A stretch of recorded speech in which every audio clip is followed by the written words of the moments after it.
নমস্কার বন্ধুরা। অষ্টমীর রাতে আমরা রাত্রিবেলা ঠাকুর দেখে ফেরবার সময় এই চায়ের দোকানে দাঁড়ালাম। চারিদিক পুরো ফাঁকা, দেখতেই পাচ্ছেন, শুনশান। তো এই ভিডিওটা করার একটাই উদ্দেশ্য, কিছু দু তিনটে ছেলে এখানে এসে মদ্যপ অবস্থায় খুব গালিগালাজ করছিল, তাই আমি এই ভিডিওটা শ্যুট করেছিলাম।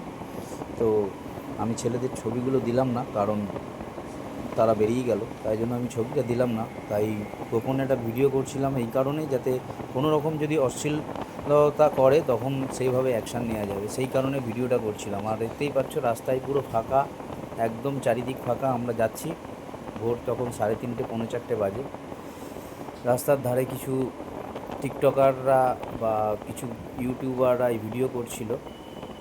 এই মোড়টা ঘুরলেই দেখতে পাবে ইউটিউবার ভিডিও করছিল। পুরো রাস্তা ফাঁকা, দেখছেন, পুরো শুনশান রাস্তা।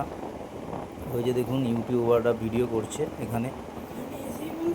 তো আমরা আজকের জন্য পুজো দেখা শেষ, বাড়ি যাচ্ছি। এই যে দেখুন, কোনটা নেই।